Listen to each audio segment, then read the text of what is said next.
Tell me these don't look like they came out of a bakery case. Come on. Oh, wowee. That is delicious. Come with me because today we're making St. Joseph Zeppolis. Let's get started. Okay, so to start our St. Joseph Zeppolis, we have to start off with our creams. Traditionally, they're filled with either a vanilla pastry cream or a cannoli cream. Nowadays, a lot of bakeries make them in a million different varieties, but these are the two traditional ones.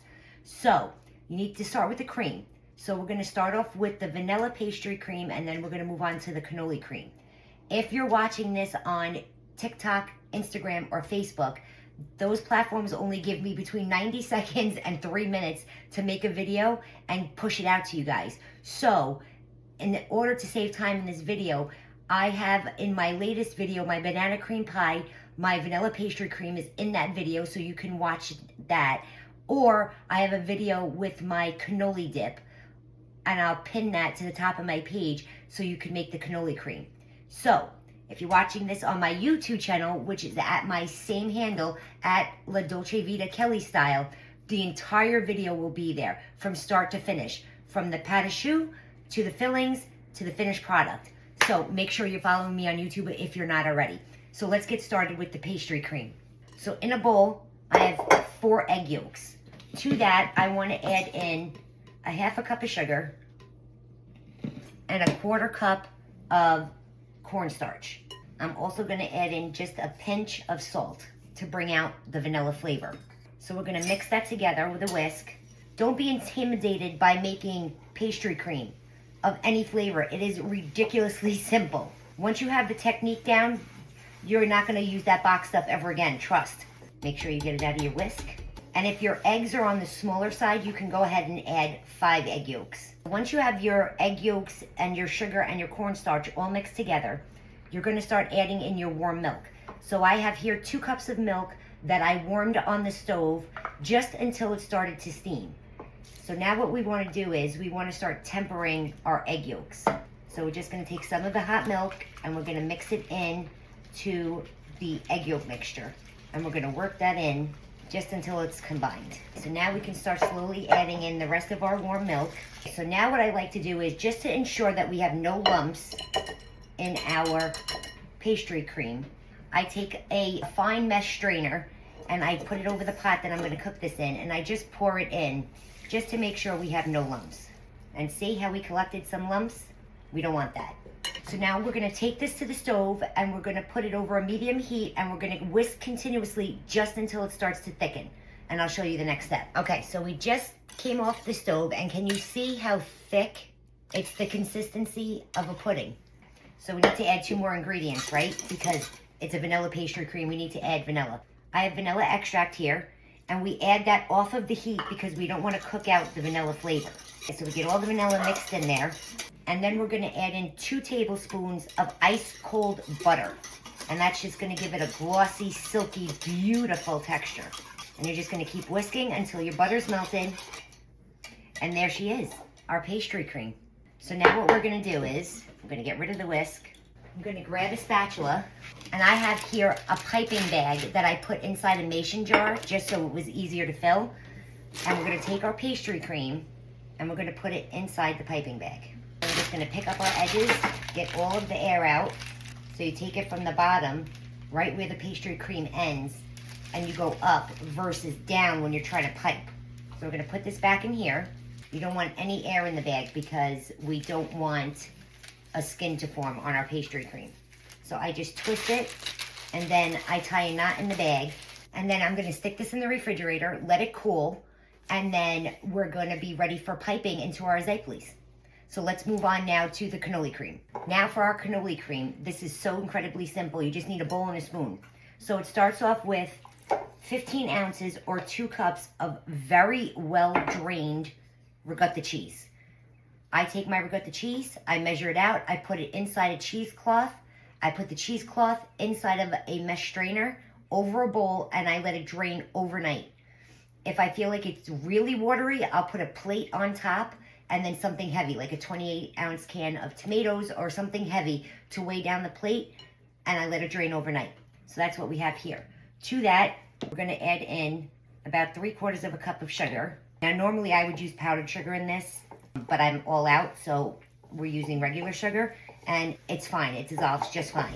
So either way, don't feel like you can't make this just because you don't have powdered sugar.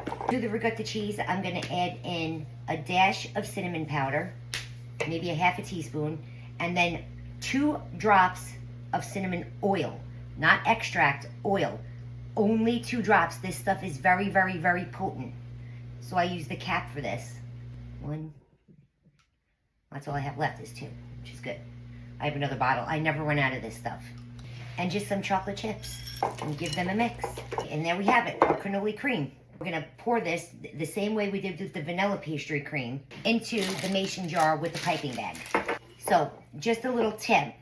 If you didn't drain your ricotta mixture well enough, you see like it's a little bit loose and you used sugar like I did versus powdered sugar, you can go ahead and add in tablespoons at a time of cornstarch until you achieve the desired consistency. That'll help it tighten up and absorb any of the liquid that you may have missed. So once we have all of our cannoli cream into the piping bag, just work it down to the tip. Again, getting out any of the air, twist the bag, and then tie it in a knot. Once you have your cannoli cream in the bag, put it in the refrigerator, let it chill, and it'll be ready for when we're ready to fill our St. Joseph Zeppolis. Now that our fillings are all done, let's go over to the stove and start making the dough for the St. Joseph Zeppolis. Our pate choux, or our dough. So I have a pot of oil getting ready to come to temperature. In my pot, I have 1 cup of boiling water and 8 tablespoons of butter. And I'm just melting the butter into the water. While that's happening, I'm gonna add in a 1/4 teaspoon of salt. Just give that a nice spin around the pot until the butter is melted. Now that the butter is melted into the water, I'm gonna add in 1 cup of all-purpose flour. And we're gonna stir that around until the dough forms. See how quickly that happens? Now we're just gonna stir this around the pan for a couple of minutes, making sure all the flour is incorporated and hydrated. And we're gonna cook out the starchy raw flavor for just a couple minutes. You don't wanna get any color on this dough. So keep moving it around. And if you see any pockets of flour, just push them down into the dough. She's done. So let's move over to the stand mixer. So I moved the dough to the stand mixer bowl, and I'm gonna put the stand mixer on low and let it spin around for a couple of minutes. That helps the dough cool off just enough so that we can start adding the eggs. We're gonna start adding our eggs, 4 eggs, 1 at a time. The dough is done, so we're gonna get it out of the bowl and into a piping bag. So now we have our dough all done. So I have a piping bag with a star tip at the end inside of a mason jar just to hold it steady while I put the dough into the pastry bag. Now you don't need to do this. You can use a Ziploc bag with, just the tip cut off. It doesn't matter. The star tip just gives it those signature ridges. And you see how easy it is to fill the piping bag when you have it inside a cup or a jar? It acts as an extra hand. See how easy that was? 1, 2, 3. Push it all the way down. And there we go. We're ready. So what we want to do is we want to let this dough rest for about 10 minutes or so before we start piping it. Okay, so it's been 10 minutes. We let our dough rest. So now we're ready to pipe them out into our Zeppolis. So I have parchment paper squares here, and I'm just going to pipe them onto these squares because it'll be easier for me to transfer them into the hot oil once they're on these squares. So what you do is you take your piping bag and you just pipe a little ring and then a ring on top of that. So you want 2 layers, just like this. Can you see it? So we're going to continue to pipe these all out, and then we'll move over to the fryer and we'll start frying them up. Now that our oil is at temperature, we're going to start dropping in our Zeppolis about 2 to 3 at a time. Now watch how easy this is with the parchment paper. You just literally drop it in and pull the parchment paper out with a pair of tongs. Drop it in, the parchment paper will separate, and you just pull it out with a pair of tongs. You can fit 1 more in there. Now they're going to cook for about 2 to 3 minutes on each side, and then we'll take them out and I'll show you the next step. so our first batch is done and all fried up, and don't they look gorgeous? So now we're gonna cut them open. Now the thing with these Zeppolis is, you wanna serve them fresh, okay? So if you're not gonna eat all 4 at once, don't fill all 4 at once. Just leave them sit and they will be fine. But if you start filling them, they're gonna collapse and they're gonna get soggy. And just see how easily they cut open? And look at the inside. They're hollow. That's the point. So it could hold all of that filling. So I'm gonna fill 1 with the vanilla pastry cream, or 2 with the vanilla pastry cream and 2 with the cannoli cream. So give it a nice, generous fill. You want it to be poking out of the sides. And then I like to put a dollop of the cream right in the middle. And then I add the signature cherry. These are just candied cherries. You can find them in the baking section. Let's do 1 more. Now let's do the cannoli filling, which is my favorite. A dollop in the middle and a cherry. A little bit more. Aren't they stinking cute? Now I'm just gonna dust them with some powdered sugar.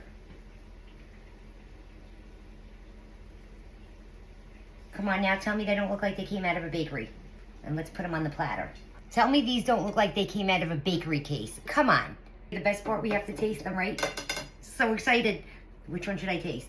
Come on, it's the cannoli. Who am I kidding? I'm gonna try both of them.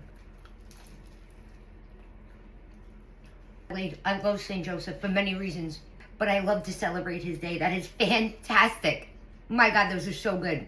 Guys, if you've ever made these before and you've never fried them, give the frying a try. It gives them such texture and such flavor.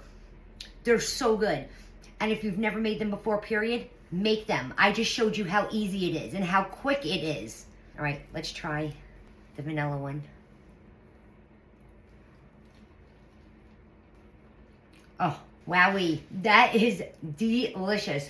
Guys, you have to make these. There's no choice. If you want the recipe to my St. Joseph Zeppoles, just comment the word recipe in the comment section below and I'll be sure to send it to your DM. Thanks so much for watching. Happy St. Joseph's Day.